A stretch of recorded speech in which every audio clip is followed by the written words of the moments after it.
Chapter 34. The Underwater Coalfields. The next day, February 20th, I overslept. I was so exhausted from the night before, I didn't get up until 11 o'clock. I dressed quickly. I hurried to find out the Nautilus's heading.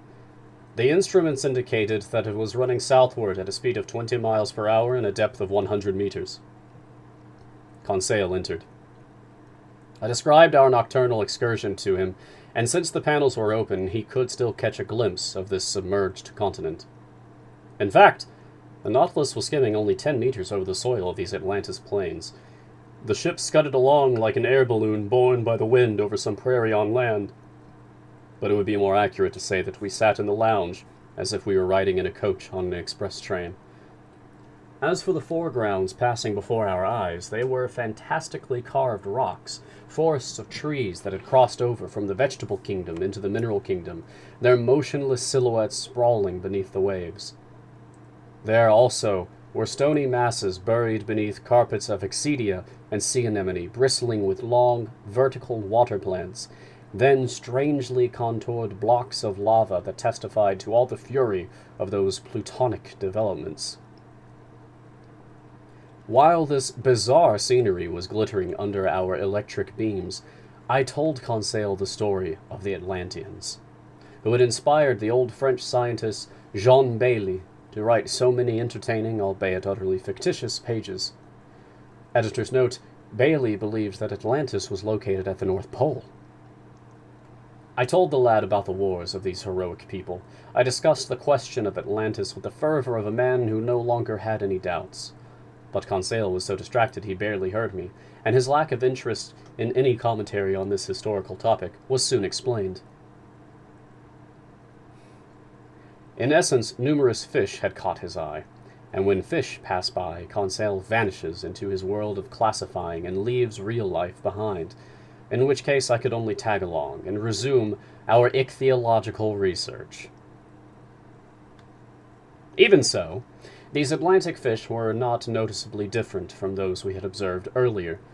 There were rays of gigantic size, 5 meters long and with muscles so powerful they could leap above the waves, sharks of various species, including a 15-foot glaucous shark with sharp triangular teeth, and so transparent it was almost invisible amid the waters, brown lantern sharks, prism-shaped humantin sharks armored with protuberant hides, sturgeons resembling their relatives in the Mediterranean, trumpet-snouted pipefish a 1.5 feet long, yellowish-brown with small gray fins and no teeth or tongue, unreeling like slim, supple snakes. Among bony fish, Conseil noticed some blackish marlin 3 meters long, with a sharp sword jutting from the upper jaw, bright-colored weavers known in Aristotle's day as sea dragons, and whose dorsal stingers made them quite dangerous to pick up. Then dolphinfish, with brown backs striped in blue and edged in gold, handsome dorados, moon-like opals that look like azure discs, but which the sun's rays turn into spots of silver. Finally, 8-meter swordfish from the genus Ziphius, swimming in schools, sporting yellowish sickle-shaped fins and 6-foot broadswords, stalwart animals, plant-eaters rather than fish-eaters, obeying the tiniest signals from their females like hen-pecked husbands. But while observing these different specimens of marine fauna, I didn't stop examining the long plains of Atlantis. Sometimes an unpredictable irregularity in the sea floor would force the Nautilus to slow down, and then it would glide into the narrow channels between the hills with a cetacean's dexterity. If the labyrinth became hopelessly tangled, the submersible would rise above it like an airship, and after clearing the obstacle, it would resume its speedy course just a few meters above the ocean floor. It was an enjoyable and impressive way of navigating that did indeed recall the maneuvers of an airship ride, with the major difference that the Nautilus faithfully obeyed the hands of its helmsman. The terrain consisted mostly of thick slime, mixed with petrified branches, but it changed little by little near 4 o'clock in the afternoon. It grew rockier and seemed to be strewn with pudding stones and a basaltic gravel called tuff, together with bits of lava and sulphurous obsidian. I expected these long plains to change into mountain regions, and in fact, as the Nautilus was executing certain turns, I noticed that the southerly horizon was blocked by a high wall that seemed to close off every exit. Its summit obviously poked above the level of the ocean. It had to be a continent, or at least an island, either one of the Canaries or one of the Cape Verde Islands. Our bearings hadn't been marked on the chart, perhaps deliberately, and I had no idea what our position was. In any case, this wall seemed to signal the end of Atlantis, of which, all in all, we had crossed only a small part. Nightfall didn't interrupt my observations. I was left to myself. Conseil had repaired to his cabin. The Nautilus slowed down, hovering above the muddled masses on the seafloor, sometimes grazing them as if wanting to come to rest, sometimes rising unpredictably to the surface of the waves. Then I glimpsed a few bright constellations through the crystal waters, specifically 5 or 6 of those zodiacal stars trailing from the tail end of Orion. It's my favorite constellation. I would have stayed longer at my window, marveling at these beauties of sea and sky, but the panels closed. Just then the Nautilus had arrived at the perpendicular face of that high wall. How the ship would maneuver I hadn't a guess. I repaired to my stateroom. The Nautilus did not stir. I fell asleep, with the firm intention of waking up in just a few hours. But it was 8 o'clock the next day when I returned to the lounge. I stared at the pressure gauge. It told me that the Nautilus was afloat on the surface of the ocean. Furthermore, I heard the sound of footsteps on the platform. Yet there were no rolling movements to indicate the presence of waves undulating above me. I climbed as far as the hatch. It was open, but instead of the broad daylight I was expecting, I found that I was surrounded by total darkness. Where were we? Had I been mistaken? Was it still night? No, not one star was twinkling, and nighttime is never so utterly black. I wasn't sure what to think, when a voice said to me, "Is that you, Professor?" "Ah, Captain Nemo. Where are we?" "Underground, Professor." "Underground. And the Nautilus is still floating?" "It always floats." "But I don't understand." "Wait a little while. Our beacon's about to go on, and if you want some light on the subject, you will be satisfied." I set foot on the platform and waited. The darkness was so profound, I couldn't see even Captain Nemo. However, looking at the zenith directly overhead, I thought I caught sight of a feeble glimmer, a sort of twilight filtering through a circular hole. Just then the beacon suddenly went on, and its intense brightness made that hazy light vanish. This stream of electricity dazzled my eyes, and after momentarily shutting them, I looked around. The Nautilus was stationary. It was floating next to an embankment shaped like a wharf. As for the water now buoying the ship, it was a lake completely encircled by an inner wall about 2 miles in diameter, hence 6 miles around. Its level, as indicated by the pressure gauge, would be the same as the outside level, because some connection had to exist between this lake and the sea. Slanting inward over their base, these high walls converged to form a vault shaped like an immense upside-down funnel that measured 500 or 600 meters in height. At its summit, there gaped the circular opening through which I had detected that faint glimmer, obviously daylight. Before more carefully examining the interior features of this enormous cavern, and before deciding if it was the work of nature or humankind, I went over to Captain Nemo. "Where are we?" I said. "In the very heart of an extinct volcano," the captain answered me. "A volcano whose interior was invaded by the sea after some convulsion in the earth. While you were sleeping, Professor, the Nautilus entered this lagoon through a natural channel that opens 10 meters below the surface of the ocean. This is our home port, secure, convenient, secret, and sheltered against winds from any direction. Along the coast of your continents or islands, show me any offshore mooring that can equal this safe refuge for withstanding the fury of hurricanes." "Indeed," I replied. "Here you're in perfect safety, Captain Nemo. Who could reach you in the heart of a volcano? But don't I see an opening at its summit?"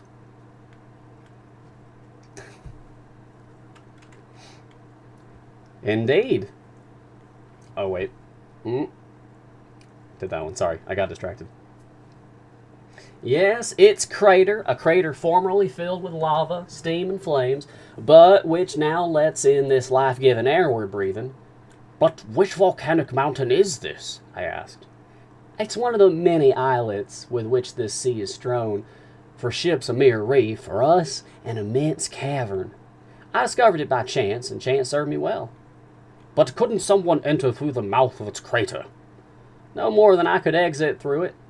You can climb about 100 feet up the inner base of this mountain, but then the walls overhang.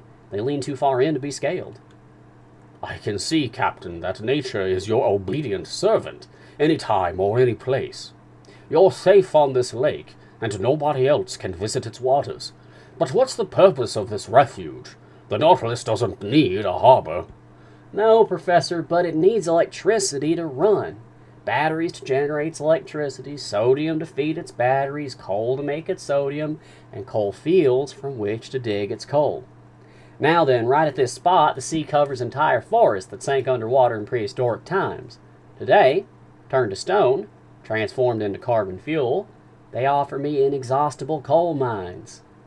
So, Captain, your men practice the trade of miners here? Precisely.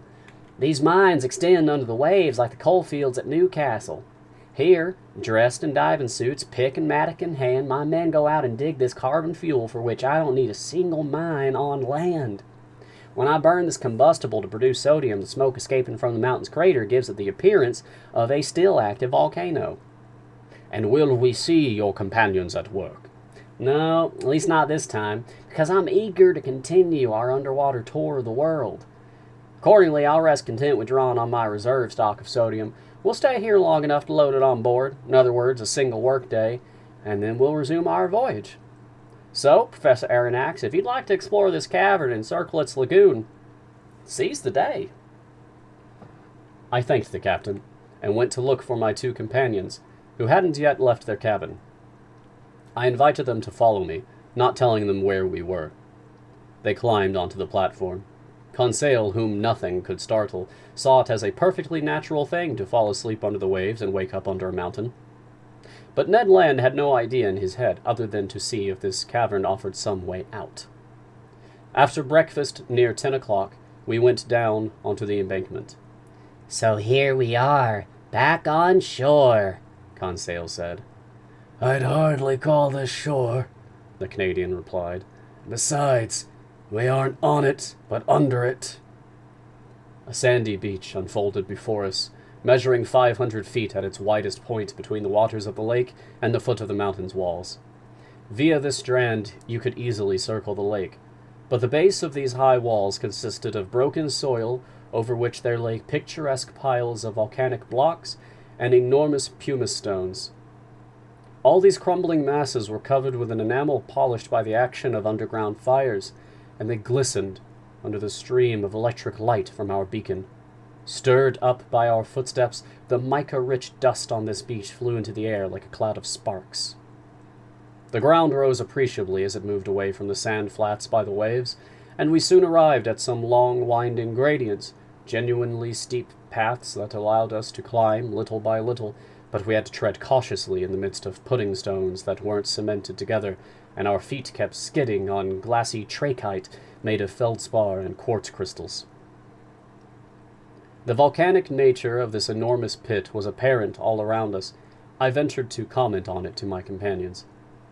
Can you picture, I asked them, what this funnel must have been like when it was filled with boiling lava, and the level of that incandescent liquid rose right to the mountain's mouth, like cast iron up the sides of a furnace? I can picture it perfectly, Conseil replied.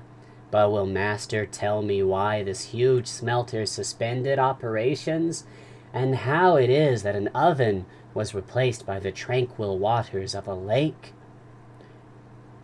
In all likelihood, Conseil, because some convulsion created an opening below the surface of the ocean, the opening that serves as a passageway for the Nautilus. Then the waters of the Atlantic rushed inside the mountain. There ensued a dreadful struggle between the elements of fire and water, a struggle ending in King Neptune's favor. but many centuries have passed since then, and this submerged volcano has changed into a peaceful cavern. That's fine, Ned Land answered. I accept the explanation, but in our personal interests, I'm sorry this opening the professor mentions wasn't made above sea level. But Ned, my friend, Conseil answered, if it weren't an underwater passageway, the Nautilus couldn't enter it. And I might add, Mr. Land, I said, that the waters wouldn't have rushed under the mountain and the volcano would still be a volcano. So you have nothing to worry about. Our climb continued. The gradients got steeper and narrower. Sometimes they were cut across by deep pits that had to be cleared. Masses of overhanging rock had to be gotten around. You slid on your knees, you crept on your belly, but helped by the Canadian strength and Conseil's dexterity, we overcame every obstacle. At an elevation of about 30 meters, the nature of the terrain changed without becoming any easier. Pudding stones of trachyte gave way to black basaltic rock. Here, lying in slabs all swollen with blisters, there, shaped like actual prisms and arranged into a series of columns that supported the springings of this immense vault. A wonderful sample of natural architecture. Then, among this basaltic rock, there snaked long, hardened lava flows inlaid with veins of bituminous coal and in places covered by wide carpets of sulfur.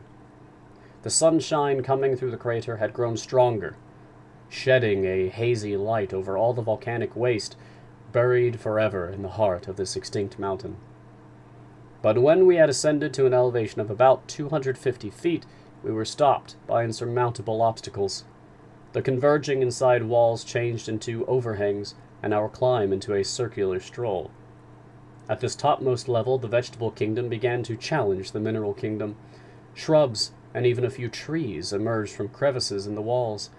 I recognized some spurges that let their caustic purgative sap trickle out. There were heliotropes, very remiss at living up to their sun-worshipping reputations, since no sunlight ever reached them. Their clusters of flowers drooped sadly, their colors and scents were faded. Here and there, chrysanthemums sprouted timidly at the feet of aloes with long, sad, sickly leaves. But between these lava flows I spotted little violets that still gave off a subtle fragrance, and I confess that I inhaled it with delight. The soul of a flower is its scent, and those splendid water plants, flowers of the sea, have no souls. We had arrived at the foot of a sturdy clump of dragon trees, which were splitting the rocks with exertions of their muscular roots, when Ned Land exclaimed, "Oh, sir, a hive!" "A hive?"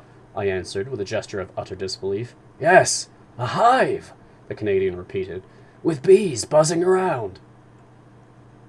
I went closer, and was forced to recognize the obvious. At the mouth of a hole cut in the trunk of a dragon tree, there swarmed thousands of these ingenious insects so common to all the Canary Islands, where their output is especially prized.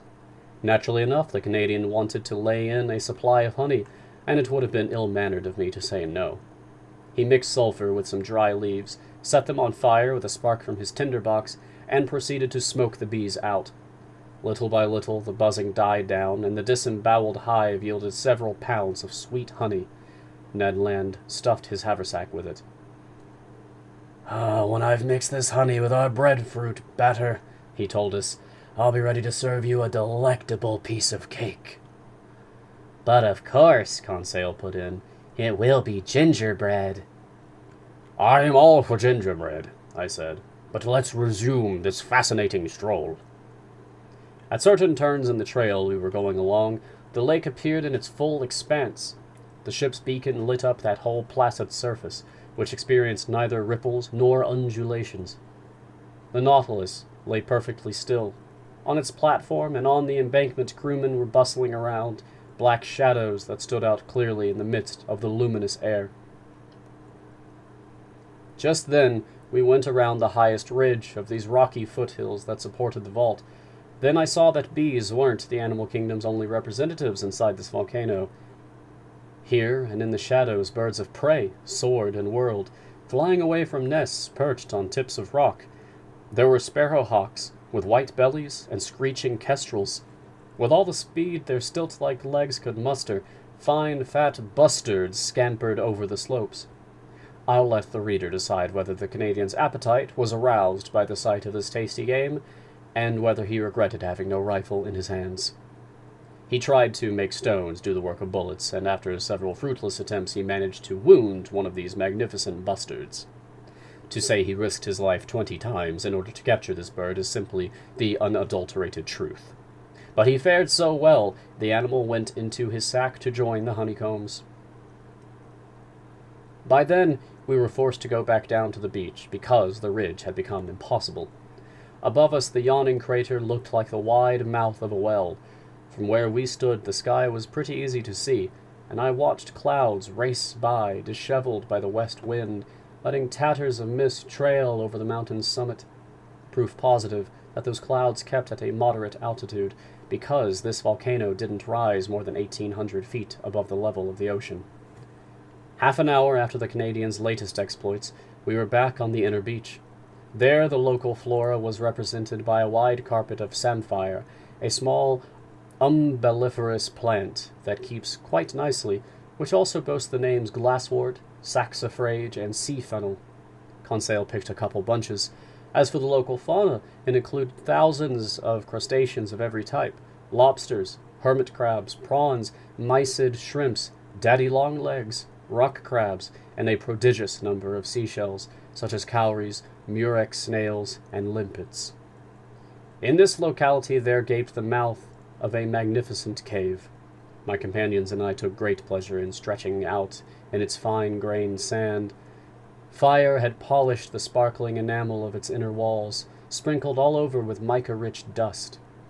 Ned Land tapped these walls and tried to probe their thickness. I couldn't help smiling. Our conversation then turned to his everlasting escape plans, and without going too far, I felt I could offer him this hope.